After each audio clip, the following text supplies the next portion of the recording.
Hilton brings you new ways to stay. With experiences that let you capture the glory days. Introducing the Graduate Hotels. Each inspired by local college towns, these stays are always original and never boring. Get in touch with traditions all across the country and enjoy a stay that's a class above the rest. Book at Graduate Hotels with Hilton Honors Points at Hilton.com. It's a win-win. Hilton, for the stay.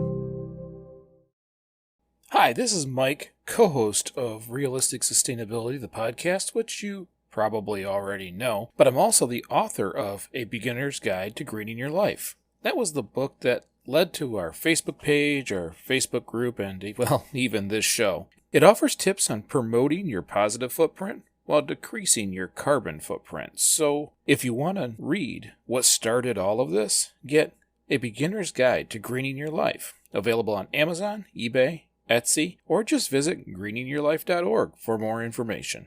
Thank you for joining the sustainable movement and promoting a greener future.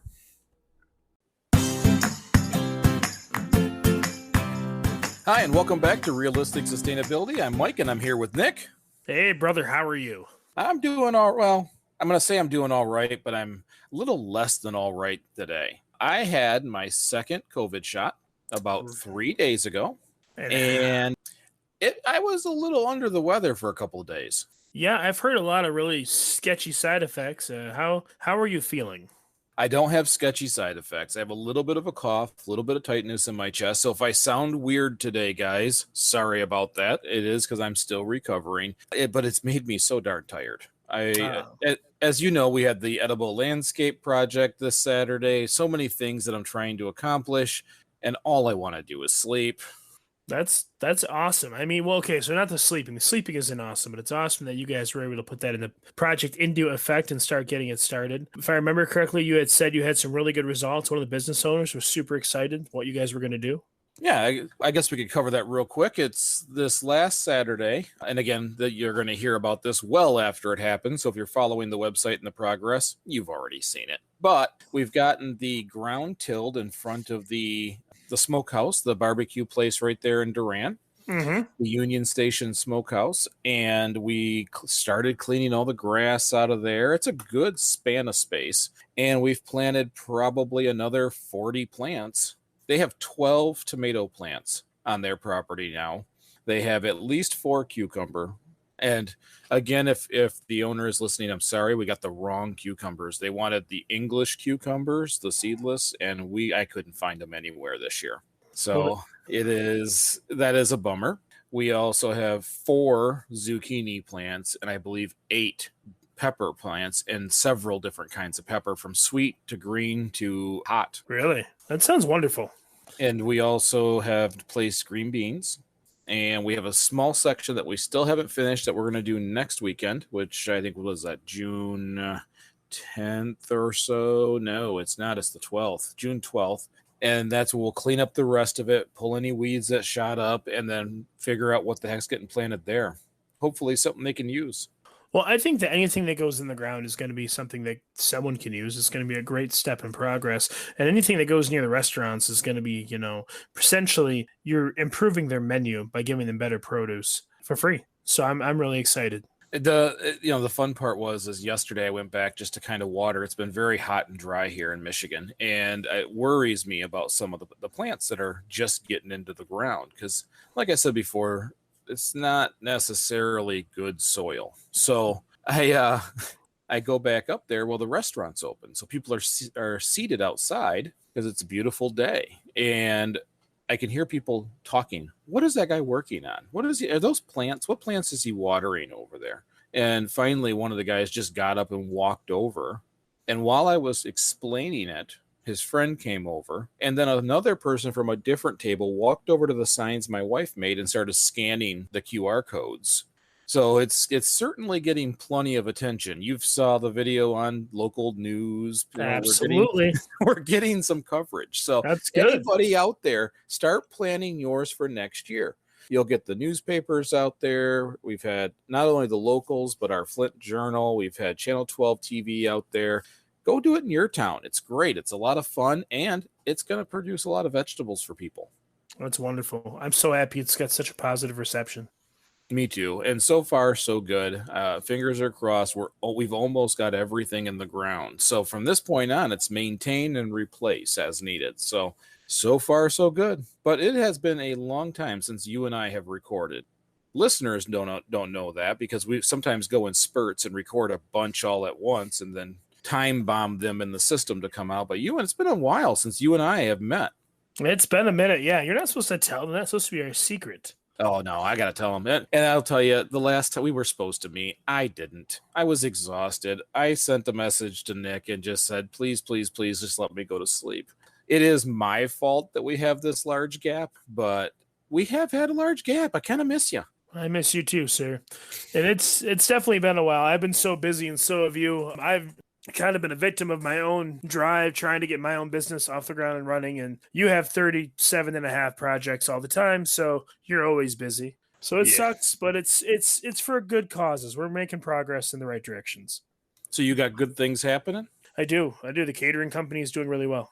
Excellent. That's what I like to hear. So that someday you'll have all these people doing all this catering and you can dedicate all your time to this show. That's exactly what I'm hoping for, I can make my company sustainable so I can decide to do more of the podcast. I'm kidding. I know you love to cook and it would drive you bonkers if you couldn't do more of it. Well, I think that the problem I'm going to have is that I'm going to make this company successful so I can do more of it with a different project that I have in mind later on. So we'll see where it goes. I think good things are coming, though. Excellent. So we're going to come back, do this show right now, and it's going to be a sensitive topic. We're going to go straight to a sore spot in Michigan. Okay. Let's do it. You sound ready? Well, I mean, I do believe with sore spots, pimples, zits, blackheads, sometimes you just got to pull them out. You got to pop them. Let's just rip the Band-Aid off and get into it. Well, and people have asked about this before, and I think it's about time we actually discuss it. We're going to talk about the Line 5 pipeline in Michigan. Now, okay. Do you know much about that pipeline? Well, I know that it runs under, I think the Straits of Mackinac or something. It runs under the Great Lakes. It is responsible for 45 or like 50% of the supply of natural gas, propane, light crude oil, blah, blah, blah for the UP. I know it diverges into two different pipes, so it's sometimes often referred to as like a dual pipe. And I also know that it's 3 times thicker than the minimum thickness for most other pipes of that kind. Yeah, they designed it to last them 50 years. I hope so. Kind of like our lakes. Right. But we've exceeded the 50 years.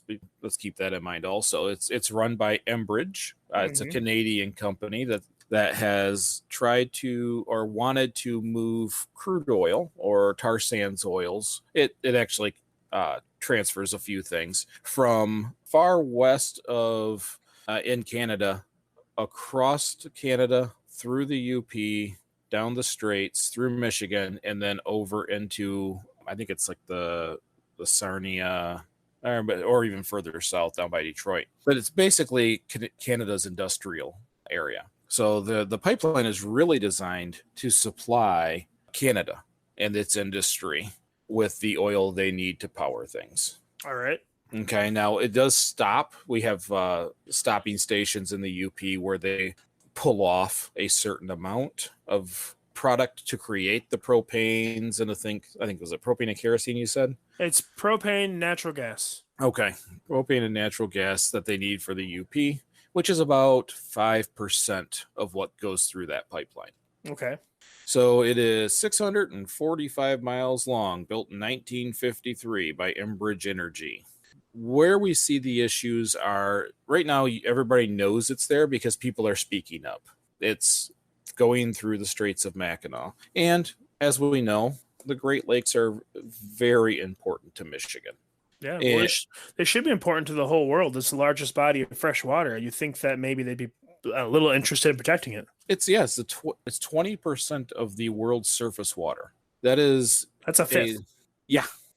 of the fresh surface water on the planet. Hold on a second. Let me ask you a question. When you say fresh surface water, is that a generalized term, or are you including frozen water too? Are you including glaciers? Because if you're not including, so it's just the liquid water.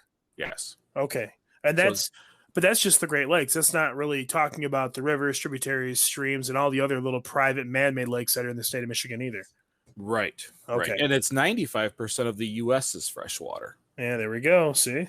That's surface of the surface fresh water. There are obviously underground aquifers that we draw from, which, as we've learned in several of their episodes, are stressed at minimum. Well, yeah, and I agree, and I don't know, and I'm very ignorant with this, so forgive me if I'm wrong, but is there anyone that's ever tested, or is there any proof that the underground aquifers aren't connected underground to the Great Lakes? I mean, if there is a leak in the Great Lakes, is there any way that maybe something like an underground current would pull that crude oil into something else? Well, U of M did a heck of a study, and we'll get to that in a minute. Okay. Where they actually ran thousands of simulations on if there was a leak in this one spot, what would happen. Okay. And it was in 2016. It's U of M of Ann Arbor did a very lengthy study that's easy to find online. I went through it. But a couple of things we have to know first is that 30 million people drink from the Great Lakes. Mm-hmm. That is the freshwater source for more than 30 million people. I did some research on this, and there's the part of me that used to be corporate who listens to the corporate guy, and I pull out all the "I know what you're trying to say" comments. Mm-hmm. They said, "Oh, it's being checked. The pipeline is fine. All the normal stuff." But then there's the logical side. 20% of the world's surface freshwater, 95% of the United States' freshwater from the surface.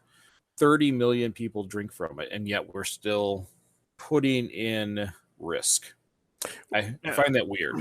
Well, I find it weird, but also something I want to put into perspective for the people that don't know. You say 30 million people drink from it, right? Mm-hmm. Okay, so just to enlighten people, what's the general, give me a approximate population of Michigan? 12 million, 10 million? I think it's 12. So we have Michigan, Wisconsin, Minnesota. It could be Kentucky. It could be any outlying state around us that probably gets water from the lakes, not including Canada. Right. So it may be more than 30 million. 30 million may be a conservative number. I tried to look at this objectively because I'm so in tuned with the environmental side. That's the only information I was getting. So I went onto Enbridge's site and just started pulling information. You mean there's 6 paragraphs about how great they are and how wonderful that pipeline is? Well, okay. And yes, it is designed like a Mentos commercial. And it is, they're saying, oh, you could lose $60 million worth of economic development in Michigan. They're talking about they're toting the tunnel. They want to build a tunnel underneath. Our previous governor had struck a deal with Enbridge to literally build a tunnel under the Straits of Mackinac. It's the worst. So they can run a pipeline in the tunnel so it can be maintained easier. It's a terrible idea. They talk about all the jobs that are lost. The more I look at it, all the jobs that they're talking about in Michigan that we would lose aren't Michigan jobs. They have about between 250 to 300 jobs in Michigan on maintenance on the lines, the oil pulls and returns, stuff like that. Mm-hmm. And it is not a huge job gain for Michigan. But not for 300, no. But when they tout the jobs, they're really touting thousands of Canadian jobs, which I'm not saying doesn't affect us. What I'm saying is if they're going to make a case to Michigan, they have to use Michigan numbers. Well, yeah, because anyone that's ever spent time in Michigan, okay, let me rephrase that. Anyone that's ever spent time in Mackinac or up in that general area knows that the primary amount of Michigan jobs up there is tourism. Mm-hmm. If you have a job specifically up there that isn't year round, then it's, seasonal. It's you're probably working at a shop or a restaurant or working at a boat ferry, or you're working at you're working as part of the staff at Mackinac Island. Like, there's a lot of seasonal tourism jobs up there, which I'm going to tell you right now, if something happened with that line and they leak into the Great Lakes and starts ruining the wildlife, tourism is going to go down to the drain. That's going to lose jobs. That is going to screw that economy right over. Excuse my language. Well, and the more I read it, the more I realized that the site isn't necessarily aimed towards Michigan. Now, they use those numbers when they talk to Michigan residents, but it isn't Michigan. So from there, I decided, okay, well, first things first, how has Enbridge handled spills? They have all these pipelines everywhere. It has to have happened at some point. Well, it has. It happened in Wisconsin in 2007. Okay. It happened in North Dakota in 2010. It happened in Kalamazoo in 2010. And the one in Kalamazoo was the largest inland oil spill in the United States. Wow. It devastated that area. 226,000 gallons of oil. It took them 17 hours to respond. And it ruptured where they had records showing stresses and cracks. They knew 2 years in advance. 800,000 gallons of tar sands leaked out of that. That's terrible. So, again, it was the largest inland oil spill in the United States. It was pure devastation. It was groups out there trying to save wildlife. Enbridge was out there trying to do containment cleanup. And it was one of the first times ever tar sands was released into a river. So no one really knew exactly how to handle that because tar sand sinks. It's not something that just floats to the surface and you can easily solve it. No, you have to dredge. You have to almost block the water off and clean it out and dredge it. It's a terrible idea. Yeah, so to this day, they still have some issues in that area where people can go and take soil samples and pull oil from it. So as I'm looking at this, the history of it, I'm starting to look at, okay, that's not good. That means we have a company that is focused on the financial aspects and not necessarily the safety aspect. Mm-hmm. Now, granted, you can find on YouTube plenty of interviews where Enbridge said, yep, back then we were all kinds of screwing it up, and it was that spill that made us better. And on the outside, that seems like that could happen. But there was a small activist group in Michigan who actually went scuba diving. And there's a video on YouTube, if anybody wants to see it, of them going and checking Line 5, where you have areas held up by sandbags. You got areas that spanned well beyond the 75 feet allowed without any supports. Completely the outer coating on many of the areas, in which, by the way, if the outer coating starts to come off, they call it a holiday. So I'm not sure why, but there's several places documented where the outside protective coatings have started to peel off and be removed. There's places where it's been struck by anchors that you can see the anchor damage on. There's places where the braces have broke. It's where where there was like clay mounds in there, and that clay mound collapsed on the line. There's a lot of things that you see in those videos. First of all, I know as a person, I've said this on this show so many times, if you want to battle water, just know that it's extremely expensive and you're going to lose. If you want to move a river, it will move itself back someday, with or without your permission. The moment you run out of money, it will slowly move itself back. Function where nature puts things because there's a reason. When you're battling water, you're going to lose. And I'm a technology nerd. It is irresponsible at this point from what I'm pulling on this information. And I know I should be very angry and very one-sided, but I really did want to look at both sides. But it is silly that we even have that thing in there. And I understand they built 2 pipelines underneath to help reduce the pressures, and there's a lot that goes along with it, but it is well beyond its lifetime. I can't think of a reason to build a tunnel, because here's how this is going to work. They're going to say, if we turn this off, your energy cost will go up. That is, just so everybody listening, and I know I'm speaking to the choir because we're pretty much talking to environmentalists, that's temporary. When you turn that pipeline off, they punish you. If you do something with gas lines, they punish you. And they will punish you with a temporary increase in price. What will happen then is they'll use another avenue to get you what you need at that higher price. But the consumers will use less. They will start conserving. They won't use it as much as they did before because they're going to try to conserve, which will drive the price down. It also means that we will likely not get our energy from Canada. We'll probably get it from a Michigan company who will be willing to truck it up. Yeah. So yes, the things that they say on surface are true, but they're also temporary. That's one thing about economics. They can't punish you for very long, but they only punish you long enough for you to acknowledge that you've been punished. Within a few months, those prices start to move again, and they find themselves settling right around where they were to begin with. Well, in a lot of ways, that punishment is the same way they train like an elephant. So they tell you something that's true, and then you see it happen. So then you realize you shouldn't do it because you're going to get punished. Well, did you know that a baby elephant, they chain up with a huge chain or a giant rope, and they pound a massive stake in the ground? so it can't move, and it fights and fights and fights. And so as they get older, they reduce the size of the chain. And finally, when the elephant's a full-grown elephant, they just put a tiny rope on there, but it's been conditioned its whole life not to fight the punishment because it can't move. It thinks it's not as strong as that rope is.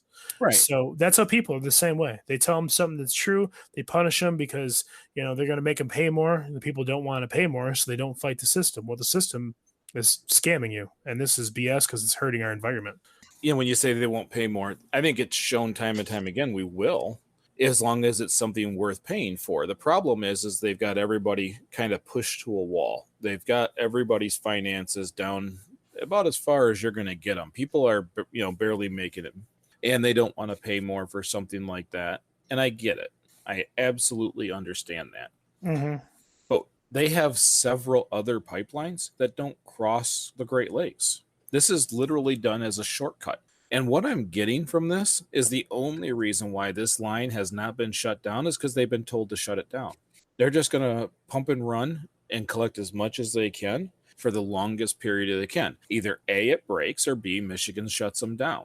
And I really believe, because they have several other routes that they can send this oil, that they're only keeping it open because people don't want it open. It's becoming, if we let the pressure win, the next time they'll shut us down over here. They'll shut us down over there. I honestly believe that they think that this is a fight they have to make so they can have a pipeline anywhere. If they shut it down, then they may never get another pipeline. Well, I think they should shut it down because it's the right thing to do. I don't think we should be running, oil through the environment like that. The ignorance in what I saw is astounding. And I don't mean just from one side. Even the things that Enbridge says in their videos and what they show in their videos and how they talk about certain things. From a guy who worked in a corporate atmosphere, I know what they're saying. And it's not good. This is I don't want to because you told me to, but they're playing chicken with almost all of our fresh water. You can't play chicken with the earth because you're going to lose. But maybe I'm just a little more frustrated because I've spent the last weekend up in Mackinac. And even though I was born and raised in Michigan, I haven't really spent a lot of time really admiring the beauty we have here. And so this past weekend when I was in Mackinac, I just was overwhelmed by how wonderful it was and the water and the environment, the nature. We went to the Dark Sky Park, and there was just a lot of things that were, I'm not going to say breathtaking, but they left you in a sense of graciousness. Like you were happy, you were appreciative that you lived there. Like it made me happy to know that I lived in Michigan. It was grateful that I lived reasonably close to this kind of stuff and that I hadn't wasted any more time that I had and not admiring it, because it's not as easy to ignore this kind of stuff when you don't know what you risk losing. And when you are faced with these miles and miles of just gorgeous waters and beaches and animals, and oh my God, the animals. It should make you want to fight for them. It should make you want to stand up and defend what can't defend itself. It's just, I don't know. I'm done preaching for a minute. Well, it's probably a good time to talk about that 2016 study from the University of Michigan, Ann Arbor. And they ran thousands of simulations. What would it be like if they had early detection? What would it be like if they had late detection of the crack? Because it takes them a while before they can respond. Now, if you ask Enbridge, they say they know an immediate pressure change. But from the past spills, that isn't true. We know that isn't true. It can't be true. Even if they were better than the Kalamazoo, if they cut that response time in half, we're talking a full spill of 8 hours, 8.5 hours, nonstop flowing into the Great Lakes. If they responded immediately, and just to know, not to get out there and start making a change, not to shut the pipeline down, that is just to know. So what we're looking at, probably in a best case scenario, I think U of M did a 7-hour response as the quick response, and it still was terrible. It was still hundreds of miles of shoreline, and it showed what levels, how much oil would travel in which directions at what levels. So would it be surface oil? Would it go right to the bottom of the of the lakes? Would it float somewhere in the middle? Because there's in those tar sands has enough gas or enough oil to do that. It will be at 3 different levels. Well, my assumption, being ignorant, and I am ignorant and know nothing about crude oil. My assumption, though, is that like the oil I do know, the viscosity changes with temperature. So depending on the temperature of the water, will change where the oil goes. Well, and there is a big miss in this U of M study, Mm-hmm. because all this says is under best case scenarios, what are the results of a minor leak, medium leak, and high leak? Now, granted, a high leak, 700 miles of coastline would be at risk. 700 miles of coastline. And that's, again, 3 levels. The bottom of the ground, the bottom of the lake, some floating in the middle, some at the surface. 700 miles, and right around Mackinac, right at Mackinac. That it is likely that the unsupported portions of the pipeline will be the places where they give, because they're also showing the delamination of the outside coatings. There's a lot of other actions happening. That's where basically the gentleman from U of M said it's going to get hit by another anchor, and at some point it doesn't hold up. It is well beyond its life cycle, just like we talked about Flint water pipes, well beyond their life cycle. It would be considered the worst possible place to have an oil spill in the United States. Yeah. I mean, if you look at the other places there's been oil spills, how long do they see the effects last? I mean, well, again, Kalamazoo currently still sees it. But here's the let's take it another step further. Oil during a spill, it doesn't matter if it was Exxon Valdez, if it was New Horizons down in the Gulf, devastates the biodiversity of an area. Yeah. Fish, birds, insects, everything is generally killed. So when you say how long does it take, I'm not sure we know that yet. I'm not sure things are back to normal. I don't think nature has recovered from some of the other spills we've had.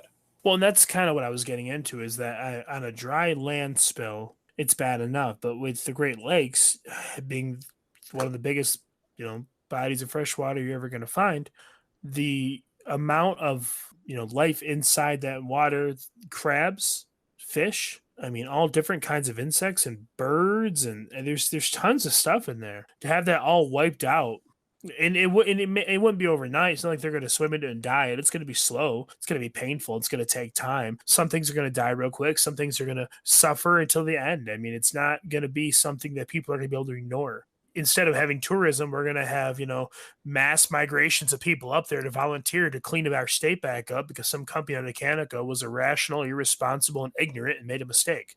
Remember, not only wildlife that is affected directly by the oil spill, but sometimes the food chain gets so disrupted, you'll start losing species who were away from the oil spill because everything they eat died in the oil spill. Yeah. And it just continues to cascade. And in Michigan, in pure Michigan, as we like to say, our stake is pounded into nature. We are a nature state.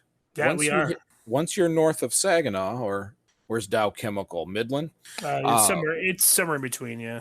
Yeah, once you're north of that, this is beautiful forest. This is untouched wildlife, gorgeous dunes, and shores that let people feel what it would like to be on an ocean. Look at it this way. We're talking about wildlife. I'm 34 years old. I am just now, in my 34 years of age, starting to see bald eagles on a regular basis come back down from the north. Our entire life, I mean, how many times you've seen a bald eagle in Flint or Montrose or Clio or over in Durand? You hardly ever see them. Very rarely. If this spill happens, you're wiping out their entire food source. They fish. They pull fish out of the water. So if they can't get food, they're just going to move, or they are going to get fish and they're going to eat it and they're going to die. That's the nation. It's the nation's symbol. Yeah, it disrupts the whole food chain and biodiversity of the whole state. So people who are less rational about the environmental side focus on the economic side. And I've already said that they only produce between 250 and 300 jobs in a rotation here in Michigan, which is not insignificant to 250 to 300 people and families. But transitions to renewables would bring thousands of jobs. Anytime you start a new industry for energy, it absorbs a tremendous amount of headcount. It is a very labor intensive job, and it would be a much better job with better pay. The assumption is that propane prices in the UP would jump about 5 to 10 cents a gallon.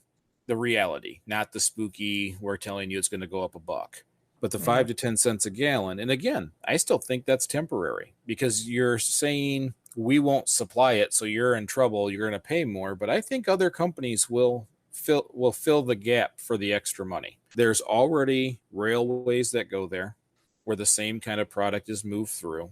And let's not forget, they truck it every single day. Yeah. It's not like there's a shortage of ways to move fossil fuels. We've been doing it ever since we've been using fossil fuels. It's a scare tactic to try to get people in the region to fight for them. And there is no good reason for them to. Because if there is a breach, their land will be worth zero for the next 30 years plus. You're not wrong. Something I was trying to research while you were talking, because it never occurred to me till now. You were talking earlier about Michigan being all nature and beautiful and pure Michigan. Have you ever been to Kitsch Itty Kippy, also known as like Big Spring or Mirror of the Gods? It was named by the Ojibwa, hundreds of years ago. It's just up in the UP. It's like the largest freshwater spring in Michigan, and it's in a bed of limestone, so it's so clear you can see straight to the bottom. I have not been there, but it sounds like we're going. It gets 10,000 gallons of fresh water every day from the spring. The reason I was trying to look it up is the underground spring, the artesian spring, has to come from somewhere. So my fear is that, like I mentioned before we started recording, if all this stuff is connected underground to the lakes, and the lake gets polluted, then you're going to start seeing this spread to all these other beautiful parts of the state. It's as bad as it would be, it'd be even more tragic to have it spread to other areas we didn't know it would affect, and just kind of cascade down and ruin the whole state. I mean, let's be honest. Right now, the best thing that can happen is that we all temporarily hold our breath until they finally shut it down. The state of Michigan has issued them a cease and desist. They've went to court and said, we don't plan on shutting it down until the court makes us shut it down. So they're just trying to get every drop through they can.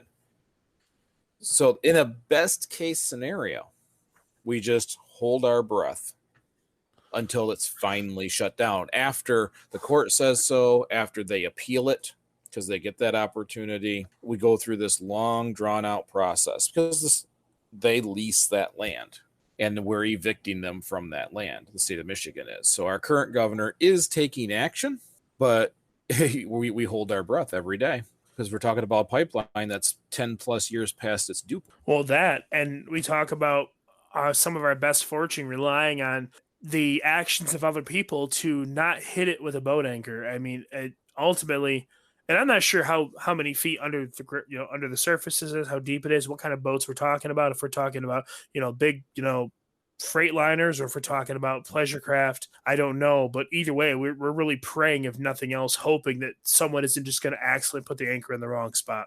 Yeah, which we know happens on a regular basis already. Yeah. So it's not like you can say, oh, that won't happen. It does. Now, here's another part that the study didn't cover that I want to bring up. What if the lakes are frozen over? What if the lakes are frozen? And then it breaks. How do we clean that? How do we clean that up? You don't. I mean, I guess you'd have to drill through the ice, and you'd have to go on with an unmanned craft that could handle the cold and the depths and the pressure, which I don't know how deep it is. Can't imagine pressure be so high, but try to repair it like that. Can you? I mean, is there a way to clean it up? I think you can repair it. I think you can get crews down there to repair it. But how do you clean it? It's not going to come out to the surface. It's not going to go to the shores right away. It's going to be constantly in the currents, back and forth, moving around. You would have to set up, I'm obviously making this up as I go, you would have to set up some type of suction filtering device underwater that pulls it out, almost like, imagine dialysis with a patient. You put one tube in, sucks it all the way out of the lake, you filter it, and then the clean water goes back in, which that could work, but you would kill any life that got in your way, and you would destroy any remaining ecosystem down there trying to get that to function. And how many of those would you need for the Great Lakes? Oh, more than they probably make. They'd probably try to do with one or two, just enough to get on the front page of the news to say they were doing the right thing. Don't forget, tar sands sink. Yeah. So whatever gets caught in the current is going to, at some point, pick its place in the currents. Well, so different densities. So some will be right up against the ice, some will be mid-grade, and some will just kind of stumble around on the ground at the bed. If for best case scenario, you would hope that the water would be so cold that most of it would stay at the bottom and it would be easy to access. The last thing you would hope for that you would ever want is the current to pick it up. Because, the ice, it does, I've been in Mackinac during the winter. It does freeze all the way over. But then you have the question of, well, how deep is the water and how warm does it get at the bottom? Because if you have water at the top that's 30 degrees and it's frozen over, but water at the bottom that's 45, where there's an underground current, that's an issue. Well, and I worry more about the response time. If 17 hours caused one of the largest inland accidents the U.S. has ever experienced in Kalamazoo, what happens when you get a rupture in the Straits of Mackinac and you can't even get right to it? Well, okay, let me ask you this question. Where would the response be coming from? Where is the closest facility that could issue a crew out to work on it? I believe they have crews in the United States and Michigan that are very, very close. But I think the temperatures and the ice add yet another complication. Of course they do. It is, whenever I thought about this for the longest time, I just thought about it as it would be today. But in Michigan, it gets pretty darn cold, and it will freeze over. And I think that should have been added into the study at U of M, because I think that would have shown it if that ruptures, if or when that ruptures, it will be catastrophic to the state of Michigan. And Enbridge will just bankruptcy itself and come back as a different company. Well, it'll be catastrophic, but also look at it this way. Earlier, you had mentioned that they said they would notice the difference in pressure immediately if something happened. But you also started this conversation out saying this pipeline was built for 50 years, was built in the 50s. So it's about 18 years past its mark. If it's technology from the 50s that hasn't been updated as they went, hasn't been maintained properly as they went, there's no scientific devices down there of the new age to allow proper response time and we're talking like if they're going to notice a loss in pressure in this pipe that's 21 inches in diameter, it would have to be a substantial leak to notice that pressure. We're not talking about a new gauge. It's all digital with really high tech sensors. We're talking about something that's pretty old school, right? Yeah. Yeah. So, honestly, I'm sure they have newer equipment at pumping stations and things like that, but here's what I've decided. I'm an engineer. I have to do risk assessments. If someone handed me this project in the little bit of research that I've started to do, and I am on the side of Michigan, because it's different if you're on the side of Canada. This is a foreign energy company who has rights through Michigan with the ability to destroy large areas of Michigan. So if I'm deciding a risk assessment and they hand me this packet for Michigan, I'd have slid it back. There's a 0% chance. There is no economic amount, no dollar amount, no economic advantage that you can give me to risk the most important aspect of our state. And I'm talking about that in economic scale. So I know that's going to irritate some people, but that has to be brought into this. Yes, personally, all the environmental pieces are very important to me. But even if I was governor and had to make the decision balancing economics and everything else, there is no advantage to this. There is none, because there's no amount of money that they can send our way that will fix the likelihood of a disaster. And then part of that risk assessment is I've looked into the past. They keep rupturing pipes. So it's not like it doesn't happen. And each time they go, okay, that was an anomaly. Or, okay, that one was really bad and we learned from it. What we're not seeing is it stop happening. And it's bad enough when you run a pipeline across, ancient burial grounds. It's bad enough when you run pipelines through farmland. It is asinine to run it through the Great Lakes. It is irresponsible. It is ignorant, and they are being arrogant. And I honestly believe the only reason why they're not taking it down is because people want them to. I think that anytime you try to ask a big corporation to not do something that they feel is in their best interest for their business, I understand why they're static.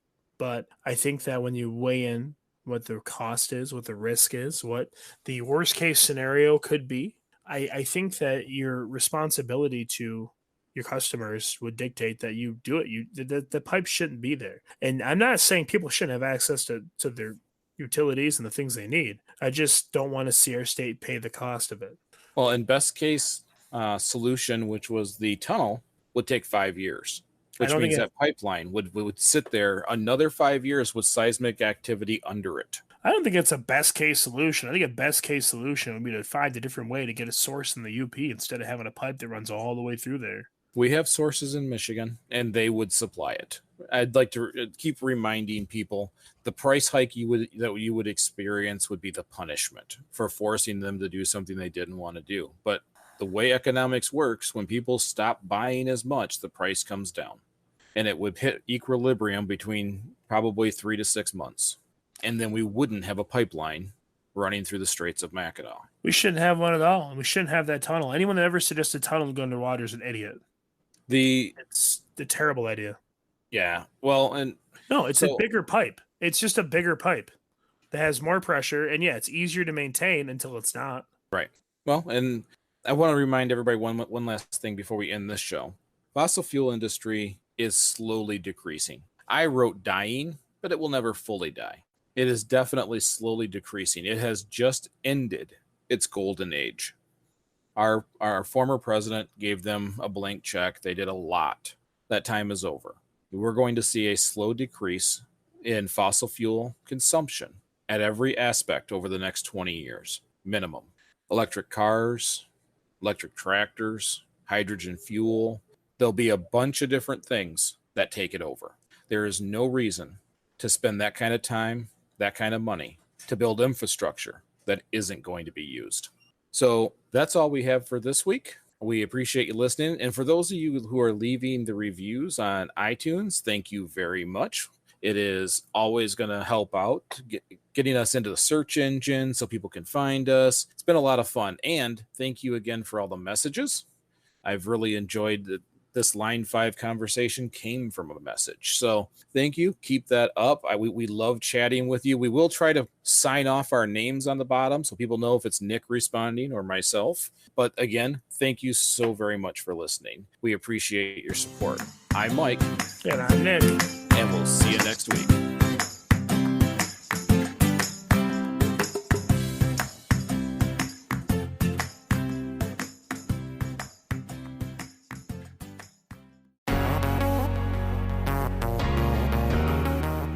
Feeling overwhelmed by climate change?